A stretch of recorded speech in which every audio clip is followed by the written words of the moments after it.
I've always loved Okami. It's a fantastic game with a beautiful world, thrilling gameplay, and a grand cast of characters.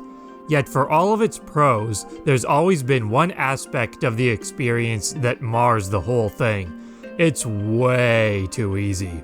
About 6 years ago, I used YouTube as an excuse to finally attempt a challenge that had been roosting in the back of my mind for nearly 20 years.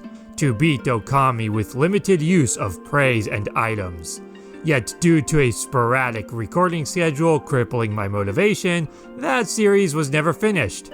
Today, I will be returning to undertake that challenge with a new, more flexible video format. The rules are simple. Praise cannot be spent to upgrade anything but the purse size. The purse only being exempt for the sake of ensuring that I can purchase skills that simply make the game more fun to play, and also so that I don't wind up having money go to waste because I'm maxed out. It's not to make the challenge inherently easier, even though that will be a consequence. I'll also be collecting all of the sun fragments as I go. I was going to disallow those, but because some of them are located in places that I could wind up accidentally collecting, I decided that avoiding them would be too frustrating, should it result in losing considerable progress by forcing me to reset just because I wound up unwittingly opening a particular box. As for consumable items, I'm allowed to only step into a dungeon with no more than 5 of each. I would be selling any extras whenever I happened upon a shop or before stepping into a dungeon, save for those that the game doesn't allow you to sell. With the rules squared away, our adventure begins with Sun Goddess Amaterasu being awoken from a 100-year slumber by a spirit named Sakuya. She implores Amaterasu to purge the encroaching darkness. Accompanied by an intrusive artist named Isun, the journey begins with a tutorial area. Being a tutorial, nothing of note occurred aside from acquiring the rejuvenation and power slash. 2 of the 13 celestial brush techniques that I'll be acquiring throughout the game. One of which, Sunrise, Amaterasu had from the start. Stepping from the river of the heavens into Kamiki village, I met a colorful cast of characters, including the sake brewer Kushi and Susano, descendant of the legendary hero Nagi. After running some errands for the citizens and applying some divine intervention to help Susano remove a massive boulder from the town's gate, I made my way out into Shinshu Field. Following Sakuya's request to wrest her guardian saplings from the curse that has tainted all of Nippon, I venture into the nearby Hana Valley, acquiring the celestial brush technique of Bloom, which is necessary for achieving that noble mission. Now, I know that I just glossed over an entire dungeon, but this game is very easy. It'll take some time for me to get far enough that my lack of praise may pose a threat. Not to mention that it's also fairly long. The video's length would become inflated if I touched upon every single story detail. Because of that, at least early on, I'll mostly be going through the vague motions of events and locations as they happen. I grabbed my first sun fragment, spent praise to acquire my first purse upgrade, then explored Shinshu Field. I acquired the cherry bomb brush technique and learned a few new tricks at Onigiri's dojo. I also got my first gold dust, but didn't use it. Unless I hit a wall, I plan on sticking to my usual approach of saving those until the tier 3 weapons, ensuring that I'll have some available immediately upon acquiring any new divine instruments that are worth upgrading. I learned that the Moon Cave, where the legendary heroes Nagi and Shiranui once slew the great demon Orochi, had mysteriously vanished, the investigation of which discovered an unfamiliar mountain in the cave's place. The entrance is barred by a powerful barrier, so for the time being I leave it be and return to Kamiki village. With Sakuya's strength restored, I acquired the Water Lily ability, allowing me to cross water since Ami can't swim very well. I used that to grab my second sun fragment, then cross the waterway leading into Agata Forest. After restoring Agata's guardian sapling and acquiring a new weapon, an eccentric Tao master named Waka appeared to give Amaterasu a vague prophecy. I upgraded my purse, bought some holy artifacts and more gold dust, and visited the dojo to learn some rosary skills. Then met a boy weeping over his dog trapped in the Tsuta ruins. I helped him fish up the key, then headed to the ruins to save the dog. Suta Ruins may be the game's first proper dungeon, but it was still a breeze. All of the new foes were more tedious than tough, including the boss, who consists of running in circles until you can attack while she can't hit you. And none of the puzzles demanded successive use of the Celestial Brush in a way that strained my ink. I walked away with the Vine Celestial Brush technique and the Snarling Beast Reflector. After lifting Taka Pass's curse, I did some side stuff, then made my way to Kusa Village following a tip given by Waka regarding the town's windmill.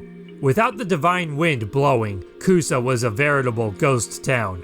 I purchased the Infinity Judge, plus a pinwheel that I would never use and some gold dust, then upgraded the Infinity Judge. I learned that a demon named Crimson Helm has occupied the Gale Shrine and cut off the divine wind. To break the barrier leading into the shrine, I set out to find the Satomi Canine Warriors, acquiring new techniques along the way and finally purchasing the Golden Fury. I also ran into Kushi. She was collecting water in order to brew the legendary 8 purification sake for an upcoming festival. The same sake that was supposedly used by Nagi and Shiranui when they defeated Orochi 100 years ago. The only lesser demons occupying Gale Shrine just hopped around without fighting back. Crimson Helm at least scored a few hits, but every bit of damage he could have inflicted was trivialized by the protection of the Satomi power orbs. Soon as I shattered his armor and doused his flame with my newly acquired Gale Storm technique, I slew him, awarding me with the life beads and Waka with the serpent crystal. I acquire an additional solar unit thanks to my third sun fragment, then return to Kamiki Village. Awoken by Susanoo's blunder, Orochi chose Kushi to be his first sacrifice in a century. With wholehearted faith that Susanoo will courageously rise up, Kushi ran off towards Moon Cave, armed with her special Thunder Brew.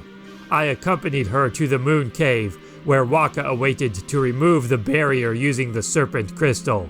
Traversing Moon Cave to gather soup ingredients, I came to the very first obstacle that actually required a bit of care, lest I deplete my ink supply while hovering over a bottomless chasm. Although battles continued to be inconsequential, more often than not resulting in taking 0 damage. The hardest part of this dungeon was the ball puzzle, but that had absolutely nothing to do with this challenge's stipulations. I acquired the Inferno Brush technique, maximized my purse capacity, then rang the bell to announce that the feast's appetizer was ready, granting access into Orochi's chamber. With help from Susanoo's bravery and the intoxication of the 8 brew sake, the battle with Orochi commenced. I took a bit of damage, but health pickups from Orochi's leeches undid that harm. One by one, the heads of Orochi fell to the combined power of my Infinity Judge and life beads.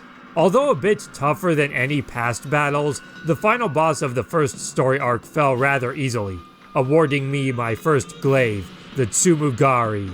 After celebrating, Amaterasu and Isun departed from Kamiki Village. Orochi may have been slain, but darkness still plagued the land of Nippon. I grabbed a couple sun fragments on my way to Ryoshima Coast, one of which took several attempts to acquire, due in part to my limited ink. After learning every skill from Onigiri's second dojo, with the exception of Brown Rage, I engaged against the Bandit Spider to earn another unit of solar energy. Slightly more difficult than the Spider Queen, this optional boss was still rather easy. Most of its attacks can be dodged by just running around in circles while waiting to grab him with vines. The only tricky part was that he requires 3 vines instead of only 2. And since he can shake them off if you take too long, it was kind of tricky to nab him with 3 without losing my divine strength, a state that was a bit too slow to attack efficiently. Still, that ultimately did more to make the fight tedious rather than difficult. An ominous miasma is causing mass sickness throughout Seian City. Furthermore, the local water dragon has recently been rampaging the seas. I purchased several key items from the tool shop, but couldn't afford the 7-strike glaive at the weapon shop. I also passed on some gold dust for now, having no immediate use for it. A priestess named Rao elaborates on Ryoshima's turmoil. After beholding Ami's divine powers, she lamented the loss of her prayer slips. Without them, she was helpless against Ryoshima's many plights. Investigating the matter further narrowed down the source of the miasma to the Emperor's quarters, as well as discovered that he had a woman named Kaguya inexplicably locked up. Upon finding and returning the prayer slips, Rao beseeches that we head to a sunken ship just off the coast, aboard which are the Fox Rods, holy artifacts that Queen Himiko can supposedly use to drive away the darkness plaguing Nippon. Between a mimic and a reckless charge against Saburo, I carelessly took some heavy damage. Jiro wasn't too aggressive though, so I was able to heal with my wood mat before dispatching him with proper care. The next battle against Ichiro took some time, but was easily conquered by Rao's prayer slips and my rosary beads. I grabbed my next sun fragment, then a giant hand tried to stun lock me on a bridge. Instead of the fox rods, I found the lucky mallet, allowing me to shrink down and infiltrate the Emperor's palace. Enemies were getting tougher, but thanks to Isun's help and the Veil of Mist celestial brush technique, I fought my way to the Emperor's bedchamber. I leapt into the Emperor's body to confront Blight, the source of the miasma. Like every boss so far, he went down almost effortlessly, purging his poison from Seiyan and awarding me the exorcism beads. I upgraded the new rosary with gold dust, freed Kaguya from her cell, then bought the golden ink pot from the Emperor. I finally had the money to buy the 7-strike and both of the weapon shop's gold dusts. With Seiyan restored, I grabbed another sun fragment, unlocked Fire Burst, then followed Kaguya to Sasa Sanctuary, fighting demons along the way, which I had been heavily ignoring thus far to accumulate some demon fangs. Kaguya handed Amaterasu the fire tablet, and I saw her off as she rocketed into the sky. With the fire tablet, I visited Queen Himiko after purchasing the fog pot. She entreated Amaterasu with finding a way to calm the rampaging water dragon, stating that only he can lead us to the enemy stronghold of Oni Island. To do that, I head to the Dragonian domain to meet with those who commune with the water dragon. A fisherman named Urashima explained that in order to reach the underwater dragon palace, I must be accepted by an emissary named Orca.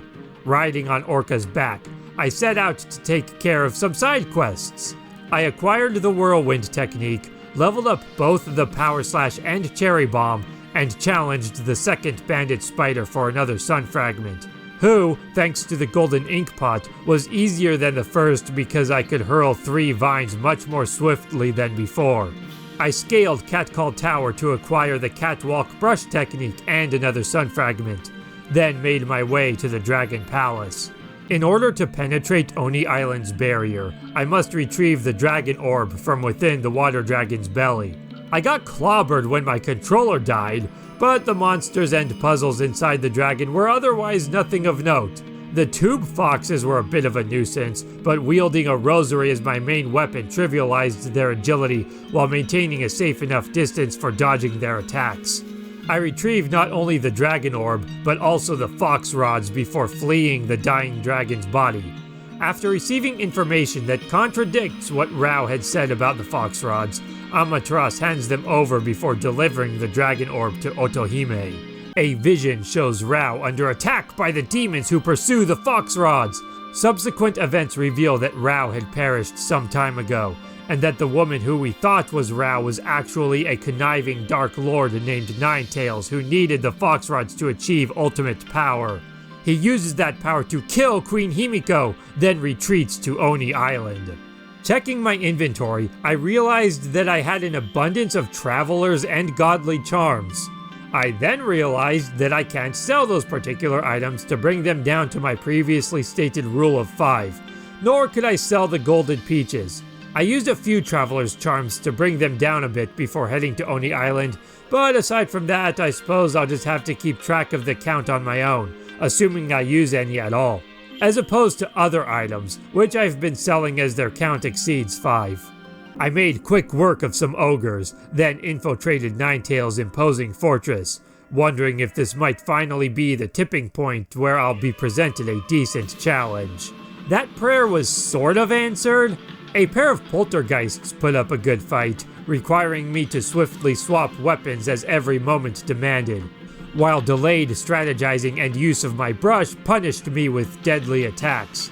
I still had items, and plenty of money to heal on the wood mat after battles, which was fortunate since my platforming left something to be desired when racing Toby, as did some of his latter tracks prove a bit tricky with only 3 ink pots for casting Veil of Mist. I had some difficulty overcoming the heat rays of hell, then delved deeper without resting, which was a careless mistake. Stubbornly not healing, I tackled the Cyclops by the skin of my teeth, aside from the fact that I still had a full astral pouch. Then took a nap before continuing on. I acquired Thunderstorm, then overcame some platforming challenges. Battles going forward weren't particularly difficult, consisting of either weak monsters or ogres whom I had already pegged from my previous bout with their kind. Charging with reckless abandon got me hurt by a number of traps, but those wounds were ultimately inconsequential. I triumphed over Toby's final race, then arrived before Ninetales. Wielding exorcism beads as my primary weapon for fending off the hordes, and the Infinity Judge as my secondary for blocking when dodging alone wasn't enough, I fought with valor against the Dark Lord of Ryoshima Coast. When only one Tail Spirit remained, I changed tactics a bit, then swapped back to my Rosary and Reflector combo to defeat the weakened Ninetales once and for all, avenging Himiko and bringing peace back to Ryoshima. I empowered the Blade of Kusanagi with some gold dust, then ran a few errands, including some that I'd overlooked because I've been kind of rushing through the game. I grabbed the Fountain and Deluge brush skills, cleared a couple of wanted lists, purchased the Water Tablet and Thief's Glove, and raced Ida for the gimmick gear. Although I would forget to actually trade the gimmick gear for Thunderbolt until near the end of the game. Seeking shelter from Kamui's blizzard, I'm challenged by a man named Oki. By keeping my distance, his first form went down with ease, but once he transformed and started pressuring me with his spirit doubles, things got relatively rough. Their relentless attacks backed me into a corner more than once, but thanks to his slain doubles dropping health, I managed to win by a narrow margin with neither the need for items nor my astral pouch. Oki explains that Kamui has been suffering a relentless storm ever since Lechku and Nechku, twin demons sealed long ago in the nearby Waoku Shrine, were released atop the Ezofuji peaks.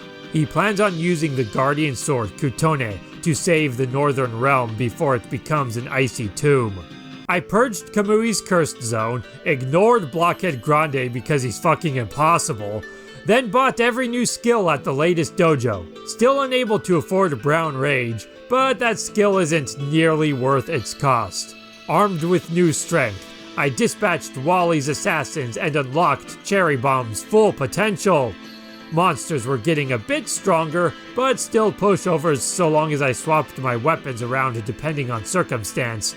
Wielding glaives against debilitated or slow targets, rosaries when fighting groups or struggling against ice, and reflectors when blocking is my only viable option. Since I now had all the gold dust that I would ever need for upgrading any remaining divine instruments +1, I used the spare to upgrade the life beads, just in case its shotgun blast might come in handy. I confronted the final bandit spider for another sun fragment. Kusanagi tore through him in a matter of seconds. I got Wepkir's sun fragment, then learned that Lika, the little sister of a local woman named Kai, has gone missing, with Kamui's fate resting on Lika performing the volcanic incantation. Amaterasu is asked to search for her in Yashpet Forest. I purchased resurrection beads and gold dusts. The weapon seemed odd. When advancing to new tiers, I could have sworn that reflectors pretty much always came first. I ignored that for now in favor of pressing onward. Kai mentioned the upcoming Day of Darkness, then agreed to lead Amaterasu through Yashpet. But not before I headed north to Laochi Lake to retrieve a required charm. a quest that also earned me a Sun Fragment and Power Slash 3. I took a bit of damage rushing through Yashpet, but since I didn't need to worry about purifying the trees for praise, I cleared the forest with plenty of time to spare. When it seemed like I missed the Sun Fragment, which I hadn't because it comes later, I reset and double-checked its location. That's when I realized that in my haste, I had missed the Trinity Mirror. I returned to Sayan to make that purchase, upgraded it, then returned to Yashpet. I sold some stuff to afford the 8th Wonder, upgraded it, then learned that Lika had wandered into the Spirit Gate. Making my way to the gate, I acquired the aforementioned Sun Fragment. The Spirit Gate plunges Amaterasu, Isun, and Oki 1 century into the past, to the night when Nagi and Shiranui slew Orochi. I defeated Nagi with relative ease by fighting at a distance, then fought my way to the Moon Cave. Unlike before, Orochi was now at full strength. Using every tool at my disposal, I fought the vile serpent while forcing 8 purification sake down his 8 throats. Powerful gusts undid his twisters, while the water tablet trivialized his flooding of the field. The 8th Wonder shattered his bell, then my glaive and I went on the attack while donning the Trinity Mirror for defense. Although this fight was quite the spectacle, it really wasn't any more difficult than the first time. Orochi was easily slain, earning me the Thunder Edge and rescuing Lika, who'd wound up imprisoned by Orochi. I powered up the Thunder Edge, then delivered Lika to Lauchi Lake so that she could perform the volcanic incantation before Kamui freezes over. Then followed Oki into Wauku Shrine to confront Lechku and Nechku on their home turf. Demons continued to pose me no trouble, but with only 3 ink pots, this dungeon actually had some decently tricky platforming obstacles. I couldn't freely spam Veil of Mist with reckless abandon. I had to actually properly time its and other technique uses, while picking and choosing when to actually use them at all, lest I run out of ink at an inopportune moment. Nothing super challenging, but enough to make me actually stop and think about when to use my brush, which normally isn't an issue. Although perhaps the fact that I was still getting by without the need of Inkfinity Stones was part of the problem. The game seems designed to be perfectly feasible with only 3 ink pots, making the amount that you would normally have by now be excessive by design. I acquired Blizzard and the Solar Flare, the latter of which I promptly strengthened. Scaling the shrine, I soon encountered Nechku. Alongside Shiranui's inexplicable presence, he was defeated with flashy ease. Before he could be finished off, however, Lechku and Oki arrived. Chaos ensued that nearly cost the lives of our heroes, and ultimately allowed the twin demons to flee. I overcame more sinister traps and powerful demons, then confronted the twins alongside Oki. I wielded paired reflectors to shield myself when the enemies weren't vulnerable. When Oki rendered them ready to strike, I swapped to dual rosaries to shoot them down, then charged in with dual glaives for massive damage. The fight involved a lot of hectic swapping in and out of the menu to use the correct pairing in any given instance, but was ultimately more tedious than challenging. Especially when only 1 demon remained, I just had to wait for him to be vulnerable. Honestly, I've always found this to be the easiest of the game's major bosses. This simple victory awarded me the final Sun Fragment. Warmth returns to Kamui and Oki returns Kutone to its rightful place. All the while, the spirits of the great demons slain throughout my journey converged at the Ark of Yamato. These events shattered the frozen lake and raised the Ark into the sky. I purchased and powered up the Tundra Beads, as well as replenished my previously sold consumables back to my allowed sum of 5. Although at this point, I was kind of committed to not using items at all. Aside from a Steel Fist sake that ultimately didn't change the outcome of the first Orochi fight at all, and a couple times when I used Traveler's Charms before entering a dungeon, I haven't actually used any items. Having come this far, I was now wanting to go all the way without, unless I wind up getting backed into a corner. Isun departs, for only celestial entities may board the Ark of Yamato. which must be rid of the demons within, so that Amaterasu and Waka may sail back to the celestial plane from whence they came. Restoring peace to Nippon, which had for ages been plagued by the demons that originated from the ship's bowels. I charged up with a godly charm, then boarded the Ark. The Ark of Yamato is a boss rush ruled by the strongest demons born of it, the mightiest servants of Yami, the ruler of darkness. I bought the available gold dusts because I had no reason not to, and got every divine instrument upgraded except for Tsumugari, then stepped forth to confront my greatest foes. Spider Queen fell to a single round of slashes from Thunder Edge's might. Orochi's heads fell just as swiftly when armed with the water tablet, although I did switch to a rosary and reflector when I couldn't attack directly. It wasn't a totally flawless victory, but easy nonetheless. With tundra beads and solar flare, I confronted Crimson Helm. Once his armor was broken, I obliterated him with the Thunder Edge, as did Blightfall in less than a minute. Lastly was Ninetales, since Lechku and Nechku were artificial demons not born from the Ark. Strictly using my rosary and reflector to overcome the swarm of tails just like last time, Ninetales fell just as easily as the rest. The path to the Ark's heart was opened. There, the source of all darkness awaited. I stepped into Yami's chamber. After the Day of Darkness saps Amaterasu of all her strength and we get a huge lore dump regarding the relationship between her and Waka, the Tao Master falls trying to protect Ami, initiating the final battle.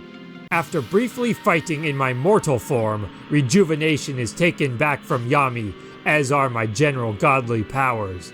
I set rosaries as my sub-weapon to fire upon Yami from a distance. However, I didn't distinctly remember this fight, having not done it in probably about 10 years, resulting in some heavy damage. I recovered with the wood mat while Yami rolled around not doing much, committed now to try winning without items. After retrieving Power Slash and Green Sprout, I relentlessly triggered his first form change. Dodging flames until he was vulnerable, I blasted the hell out of Yami to recover Cherry Bomb and Water Spout. The latter came in handy for extinguishing his flames, providing me a chance to recover some health before attacking at the next opportunity. When I opened his shell with Cherry Bomb, I attacked his core with Thunder Edge, then recovered Crescent to trigger the next form change. Unable to damage this form, I switched to dual reflectors while playing Yami's Wicked Slot Machine, winning back Galestorm and Inferno to combat his elemental attacks. I took damage in the chaos, but kept my eyes peeled for opportunities to heal. My low ink pot capacity was making it difficult to both defend myself and fight back, but I managed to retrieve Veil of Mist to finally slow down the slots, allowing me to attack into the next form change. I retrieved Catwalk, got shot by missiles, and kept firing away with the resurrection beads as my sub-weapon whenever Yami's weak spot revealed itself. My next recovery was Thunderstorm, which brought out Yami's core while I healed up. Finally, Blizzard was recovered, and Yami was felled by my Tundra Beads and Thunder Edge. Yami revealed his ultimate form and sapped Ami's strength, leaving her helpless. Thanks to Isun spreading the word of her divinity, the people's faith in the gods is restored, revitalizing Amaterasu to her pinnacle of strength. Yami's lightning dealt heavy damage as I tried to remember what this battle entailed, but overall, it wasn't too tough. Using either Glaive or Rosary to attack, depending on the state of Yami's vulnerability, he was quickly felled, restoring peace to Nippon. Aboard the Ark of Yamato, Waka and Amaterasu take flight to the Celestial Plane, a journey that we will hopefully see resumed in the coming sequel. This challenge was underwhelming. Okami's inherently a fun game, and it was kind of interesting when I had to rely on tactics that I normally wouldn't, such as actually using a reflector as a shield or utilizing the wood mat to heal during battle. but at its core, this game is so easy that it was still a breeze to get through. It would have been harder if I hadn't collected the sun fragments, but since some of them are mandatory or could be gotten accidentally, not to mention that the possibility of being one-shot later on would have been more annoying than satisfying, I decided to allow them for simplicity's sake. Besides, disallowing those would have probably just meant using items here and there to compensate, and most battles were won while taking little to no damage anyway. That said, it was nice to finally do this, as it's a challenge that I had originally thought to do about 19 years ago but never did. More importantly, I just don't think it made for that interesting of a video. With the game being so easy, I often found myself without much to say about what challenges there were. Not to mention that I simply skipped most of the optional battles, unless needing to farm for demon fangs or was seeking out the marks on a wanted list. Nevertheless, I hope you enjoyed this journey well enough. If you did, then be sure to do all the YouTube things, and I'll see you next time!